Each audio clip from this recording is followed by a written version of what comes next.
Welcome everyone to the podcast that's about to blow the lid on some of the biggest financial secrets hiding in plain sight. I'm your host, John McGregor, and today we're diving headfirst into the world's economy. No guests or experts today, just me uncovering stories that have and will have a serious impact on your financial future that have been carefully woven into our fabric of our society very, very quietly. So buckle up, because I want to share things that you may not be aware of.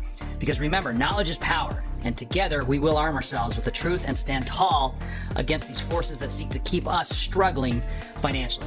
Folks, here we go. If you have concerns about your financial future, let's be honest, the world shapes your wallet.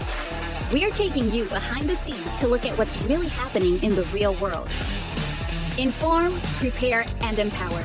This is the Full Disclosure Podcast with your host, John McGregor.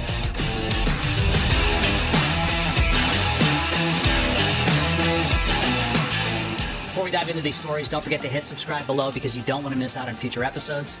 Secondly, I've had a lot of demand for a simple and quick overview of my cash flow and wealth building strategy. So what I did was I took my 40-minute masterclass that I talk about and I boiled it down to, I think it's less than 5 minutes. It's a real concise explanation on my cash flow system, and you can check that out at go.johnmcgregor.net. It's go.johnmcgregor.net. You know, it's funny, a close friend of mine said recently, and he's spot on, basically said, you know, it's such a shame for people to not make money online with stocks and options when your 93-year-old father does it so easily. And it's just so unbelievably true. And both my dad and I were both on an incredible run this year in the market. So, and by the way, before we get started, I wanted to share this. I had something amazing happen to me. And you guys, I wonder if you guys have heard of this Acorns investment app. And if you haven't, it's really, really cool. And you got to check it out. So basically, this Acorn app is linked to your debit or your credit cards. And as you make purchases, it rounds up any purchase to the next dollar. And then it invests your spare change and invests it into a diversified portfolio of very low-cost ETFs. So I think this is a great idea, by the way. So I set up my account probably over a year ago, and I linked it to my American Express card. And I really had forgotten about it. And just yesterday, I got an email notification. So I wanted to check out my account, and I found out I got almost $2,200 that I had no idea I had. $2,200. And it's almost like free money. And I think this would be great for anyone, but particularly someone with kids, trying to teach them the idea of saving money and investing it effortlessly by just rounding up your spare change. Oh, and by the way, if you're interested, I got a referral link where you can get a $5 bonus just for signing up. So just type Acorn in the comments, and I'll be sure you get the link. All right, let's get into these stories. Folks, we are in a financial crisis right now, and it's not getting any better. And it goes way deeper than what you think. In fact, it's just getting worse, and the squeeze is on, and the powers to be are hiding it from us. Look, we're currently sitting at $34.5 trillion in debt. And get this, take a moment and imagine how fast this debt is growing. It's mind-blowing. Our debt is growing by $1 trillion every 100 days. Think about that. $1 trillion every 100 days. I mean, how long can this go before something catastrophic happens? And check out this chart. And for those that are just listening, I'll explain it to you.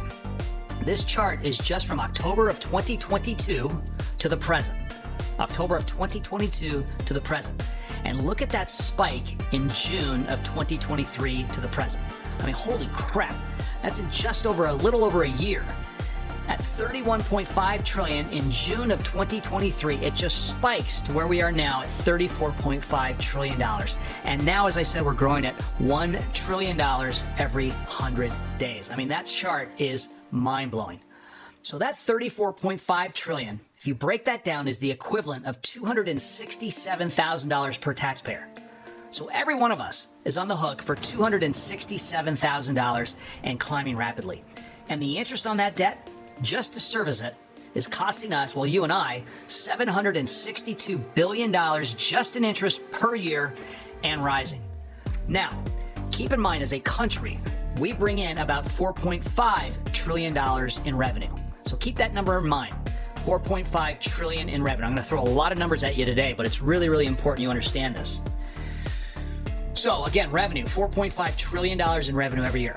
So that's $762 billion we have to pay in interest, which again is increasing every single day, just in interest, is the equivalent of 17% of all the revenue we bring in. Folks, this is unprecedented.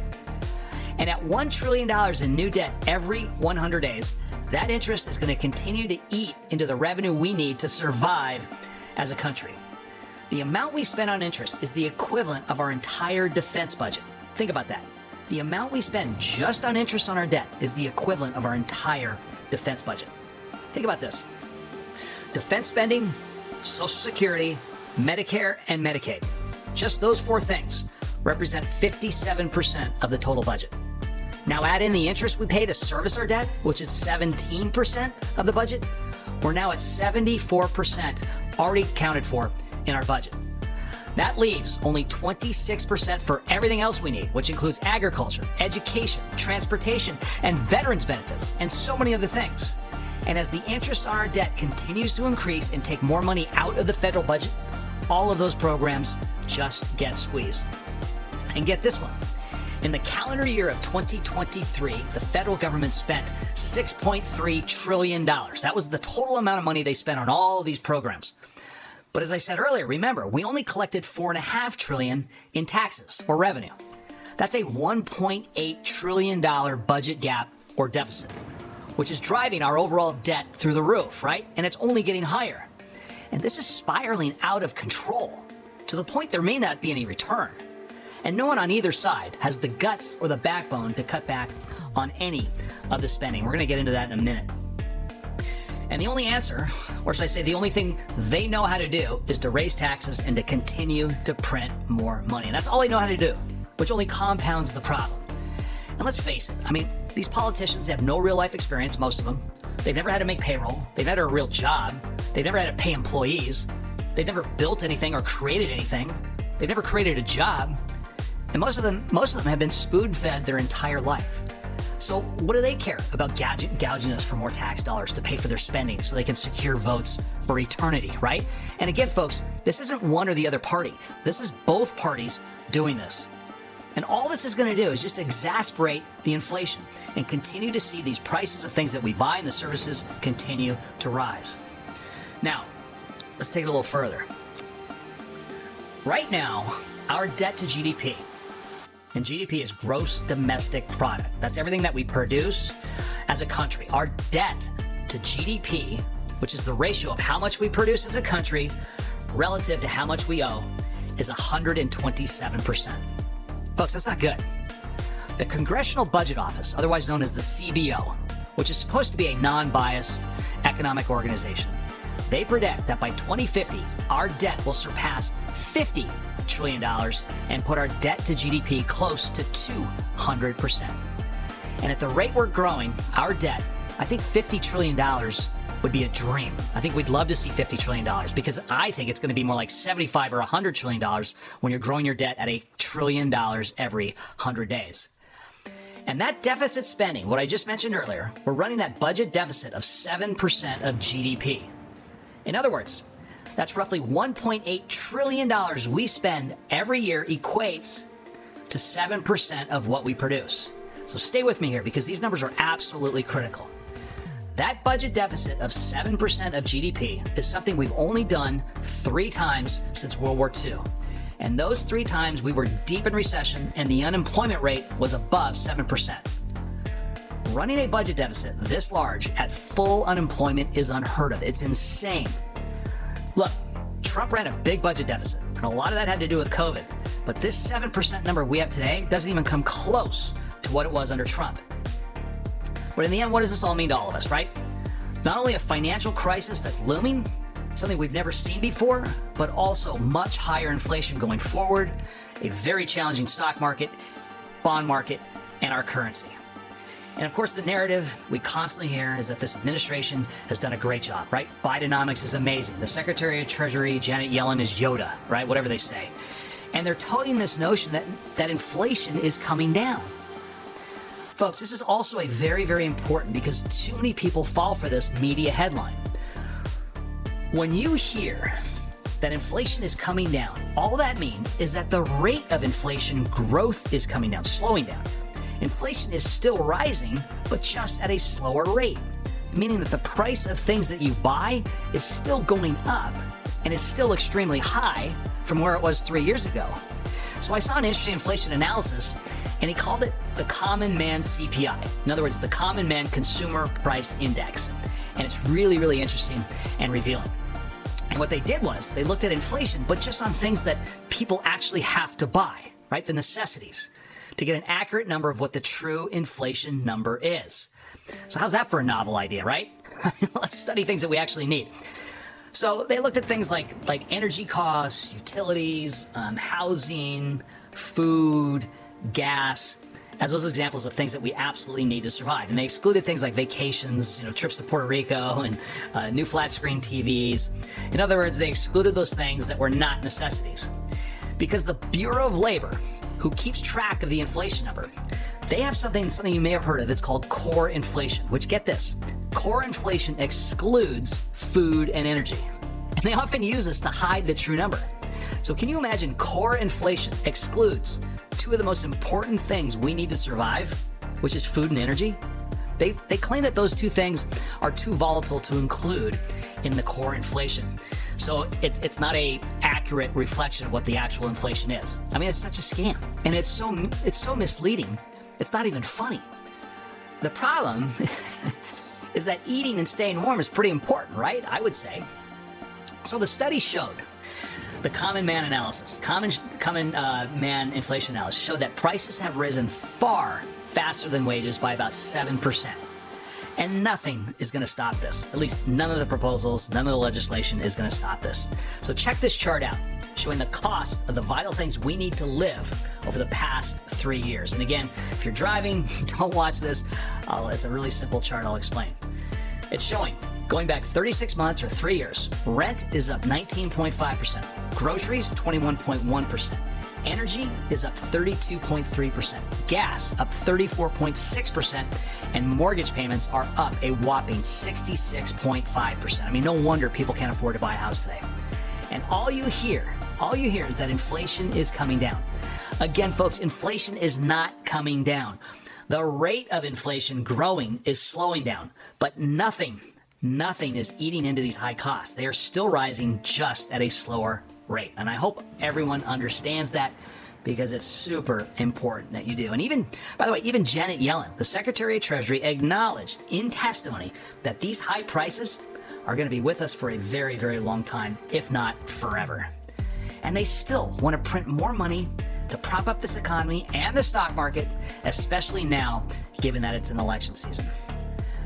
And all that means is just higher inflation on things we buy, things that we need. And who gets screwed the most? It's always the middle class. And the people in charge today, they talk about this concept called MMT. You may have heard of this. In other words, modern monetary theory. And if you hear this term, MMT, or modern monetary theory, your ears perk up, because this is an absolute train wreck and will lead us to an economic collapse if this continues. Oh, and by the way, notice I say if this continues, because this is what they're doing right now. There is nothing modern about modern monetary theory. And this isn't monetary at all. And lastly, it's a horrible theory that does not work. In fact, it only makes things worse. Modern monetary theory, MMT, is basically the idea that you can spend whatever you want if you're the reserve currency, which we are here in the US, since we have the US dollar, which is the world's reserve currency. And folks, there is nothing modern about spending money you don't have. Also, it's important you understand how this budget blowout works. This is an absolute shell game. They play on both sides of the political aisle. And so here's what happens.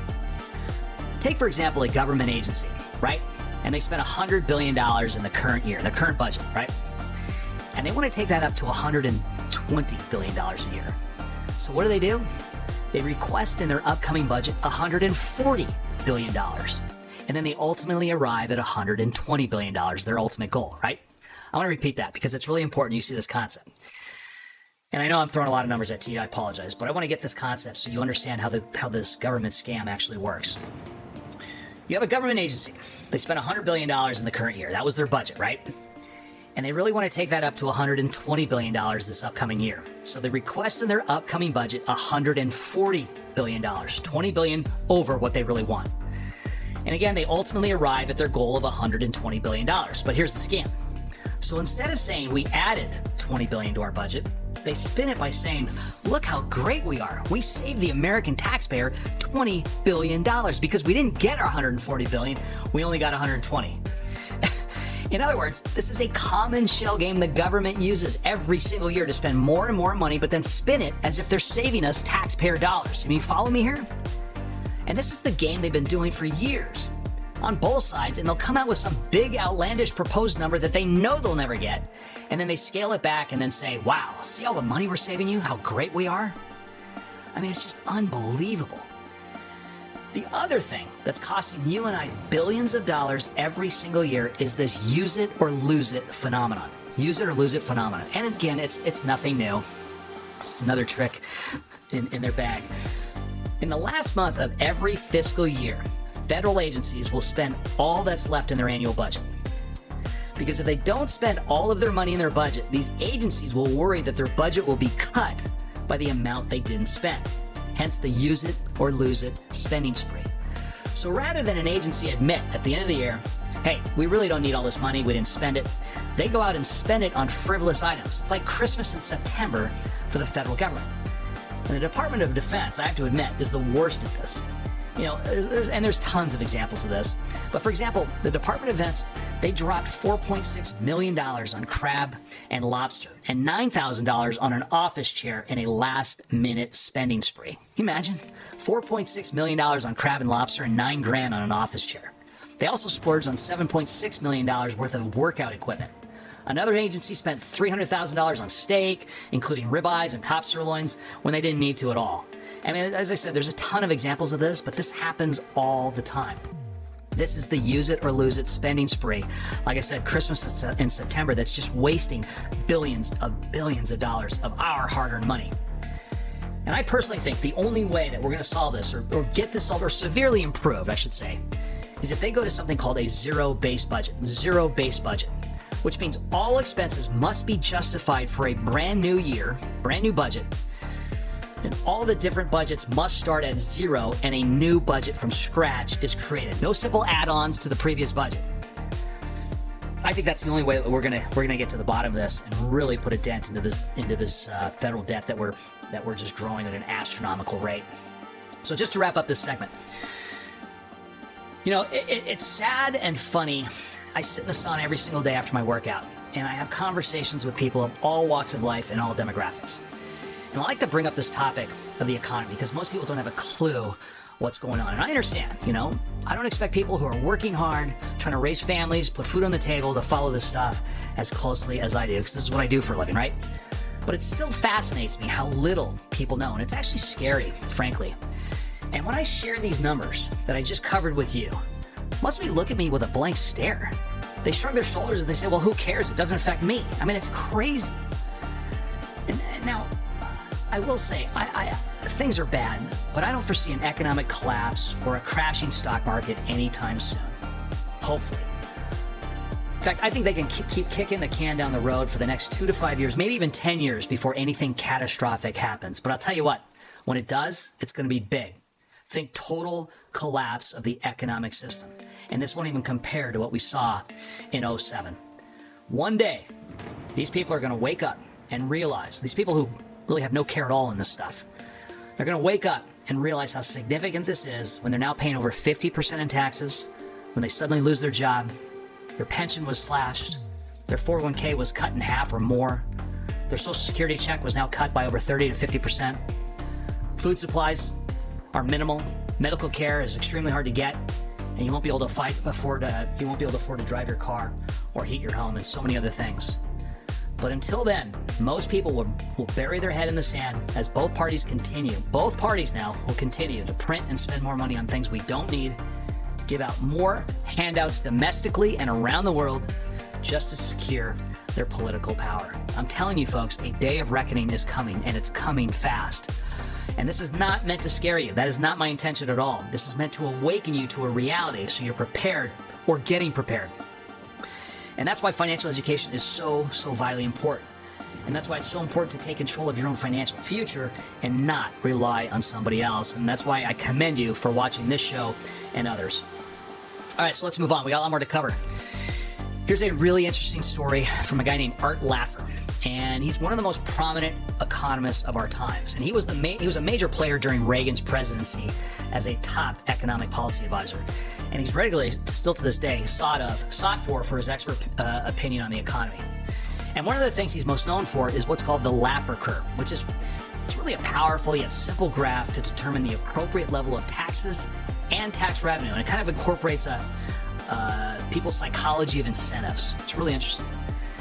And he's always been a big proponent of lower taxes and how historically lower taxes or lowering taxes has always, let me repeat, always led to higher federal revenue. That's just a fact. It may sound contrary. You'd think raising taxes would bring in more federal revenue. No, it's the absolute opposite. And a lot of people in the media and politicians argue against this known fact because they love higher taxes and control over our wallets.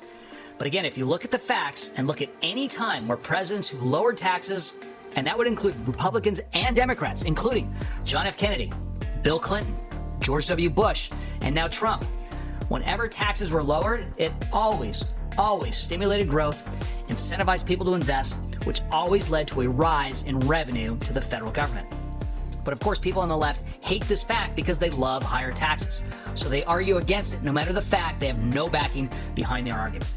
And a myth they often cite as the reason against lowering taxes is that lowering taxes only helps the rich. And you'll hear them gaslight terms like tax cuts for the rich, which is just not true. And I'm going to show you why in just a moment. So this was an interesting report that came out titled, "The Data Proves It, the Trump Tax Cuts Soaked the Rich." In other words, the Trump tax cuts hurt the rich, which is contrary to what the left says, right? Because they always say tax cuts help the rich. But no, this graph clearly shows that lowering tax rates actually hurts the rich rather than helps them. And let me just show you. And here's the chart that debunks that entire narrative, showing the top marginal tax rates on the left side of the graph, and at the bottom is a timeline going back to when Reagan took office in 1980 all the way through 2023. Let me explain it to you. So back when Reagan became president, the top income tax rate in the United States stood at 70%. 70%. And the wealthiest 1%, and by the way, we were in a massive recession when he took office. And the wealthiest 1% of taxpayers at that time paid roughly 19% of all income taxes collected. So just keep that in mind. In 1980, the top 1% of income earners, the very wealthy, paid 19% of all income taxes collected. But then Reagan came in and initially slashed that rate down to 50% and eventually landing it at 28% by 1987. So again, Reagan came in, highest tax rate was 70%, and roughly 7 years later, he got it down to 28%. Surprisingly, even though the rich were paying less in tax percentage-wise, they were actually contributing more in taxes. So even though their tax rate dropped to 28%, the top 1% were now paying around 35% of all tax revenue. Crazy, right?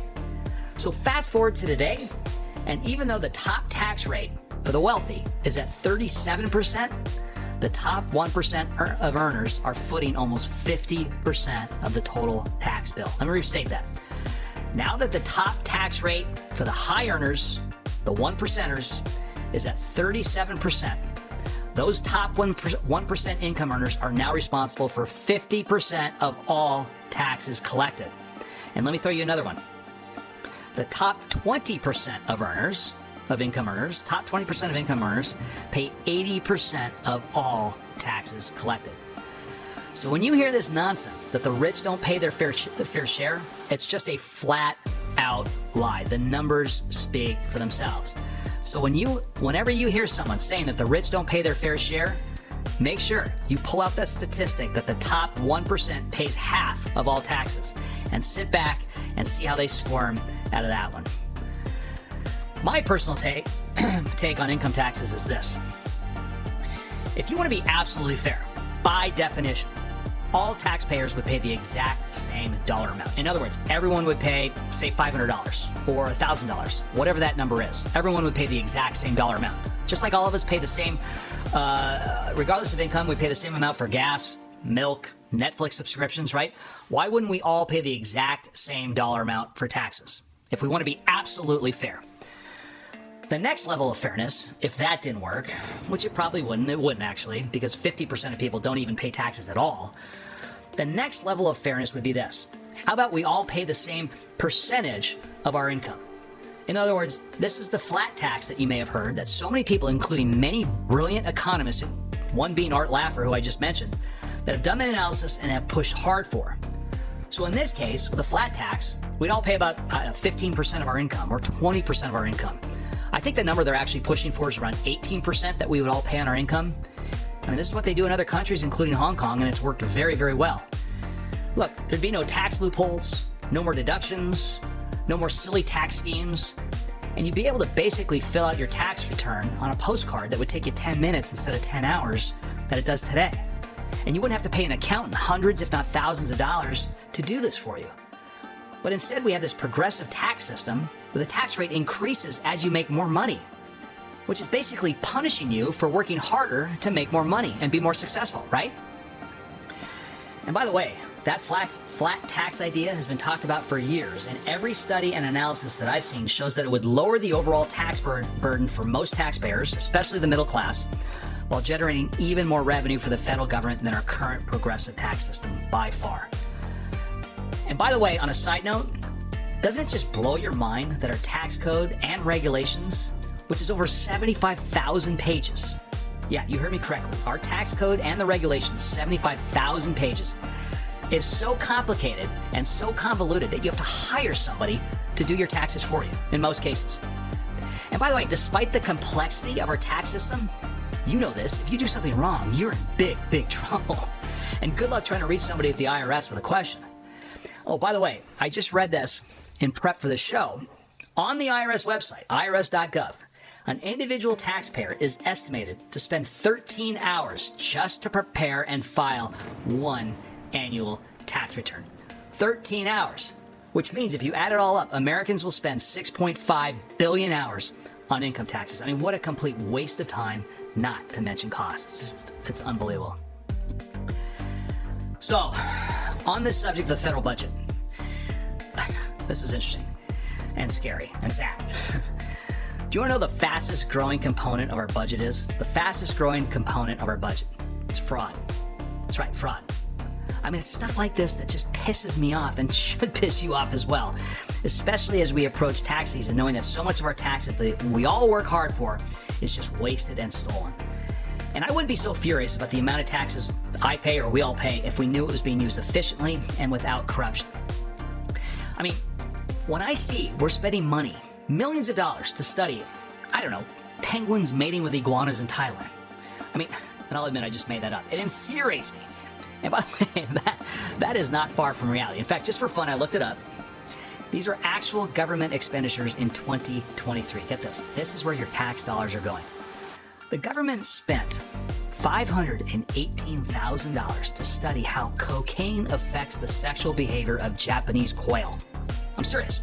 $518,000 on a study how cocaine affects the sexual behavior of Japanese quail.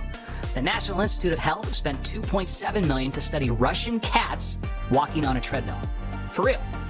The Department of Defense ruined over $170 million worth of military equipment by leaving it outside. In 2022, the Pentagon cannot account for $220 billion worth of government gear provided to military contractors. The U.S. government spent $6 million to boost tourism. Sounds great, right? But it was in Egypt. $6 million to promote tourism in Egypt.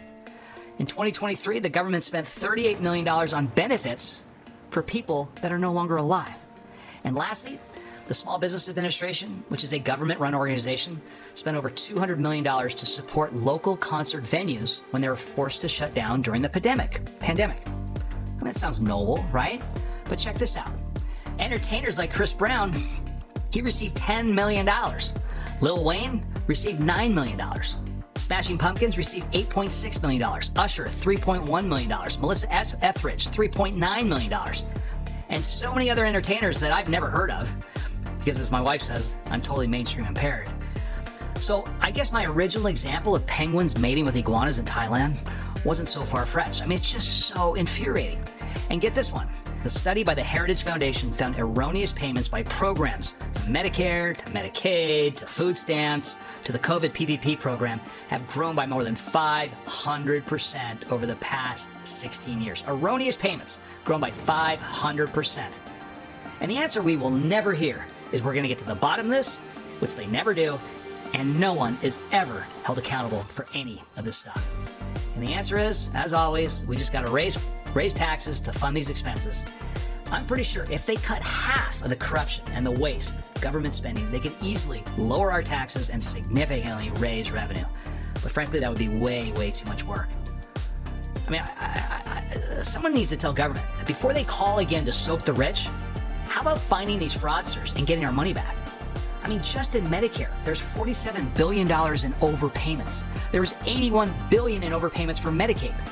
It's just 2022. It's just absolutely disgraceful. All right, folks, our last and most outrageous story in my mind. Well, I should say it's the most outrageous. But this last story is outrageous, but again, not surprising. And here's the lowdown. My wonderful state of California is hiking up the minimum wage for fast food workers to $20 an hour starting next month, which is just going to crush restaurants and hit it where it hurts, which is right in their wallet. But of course, it's not just going to hit the restaurants, it's going to hit the workers as well. This is no more than a political scheme to attract more younger voters. Whenever you raise the minimum wage, businesses cut back on hours, they hire fewer people, they automate the systems, they need fewer workers. I mean, just go to a McDonald's and they've got electronic kiosks to take your orders. No more people. Businesses will often close locations, or they even close down in general, or they'll move their business out of those states, which, by the way, is happening fast here in California as hundreds of businesses are closing shop every single year and moving to more business-friendly states. All under this political BS narrative that they're trying to help people when in fact it actually hurts businesses and individuals. There was a Twitter post. Well, I guess you call it an X post now, right? It's still going viral today. A guy who posted it went into a Five Guys burger joint. He ordered a bacon cheeseburger, fries, and a Coke.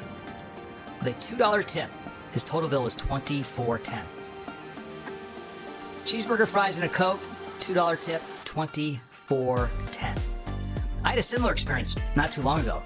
So the other day I was pressed for time, and I went into a McDonald's.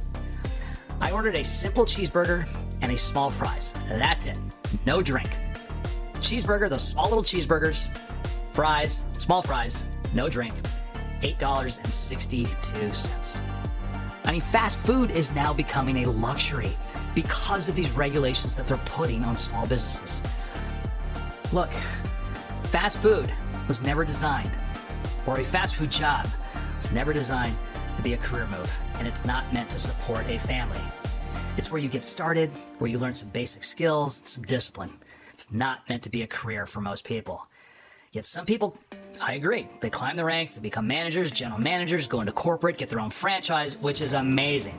But that rarely ever happens. So anyway, here's the kicker to the story. When our governor, Gavin Newsom, enacted this $20 minimum wage, he decided to sneak in a little loophole for the Panera Bread franchises. These are these casual restaurants that sell soups and salads and sandwiches and some baked goods, right?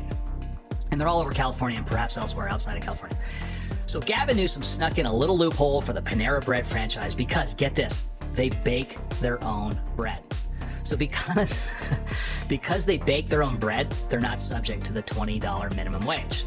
Interesting, right? But wait, here's something really, really interesting. Coincidentally, one of Gavin's best friends and big-time political contributor is this billionaire Greg Flynn, who, get this, he happens to own 137 Panera locations. So according to the California Globe, Flynn and Newsom, they go way back. They went to the same high school, right? And they've been involved in some business deals together. And get this, Flynn has dropped over $160,000 into Newsom's campaign coffers. Oh, and there's more. Flynn's net worth is about $1.1 billion, and he's been tossing cash at Newsom's campaign like it's confetti. So interesting how Newsom carves out a provision that Panera Bread, these franchises, are no longer subject to this $20 minimum wage. Is that a coincidence? I don't know. Well, it turns out the cat got out of the bag, and Newsom got caught trying to help his big political donor, and folks aren't too happy about this shady arrangement. And now he's scrambling to do some damage control. So we'll see if that gets reversed. I swear to these people, they don't even care. They're so blatant about it, they don't even care. Check out this soundbite. There were some discussions around bakeries and this and that, but in relationship to this story, it's absurd. Well, you said it absurd, but when somebody brought that to your attention earlier... There's a provision in this bill that exempts bakeries, carving out essentially Panera and Boudin. I mean, that's part of the sausage making. That was part of 257, the original bill, and we went back and forth, and there was part of the negotiation. It's the nature of negotiation. Well, it's part of the sausage making. It's a coincidence that this new minimum wage law did not impact a campaign contributor of yours. It does impact.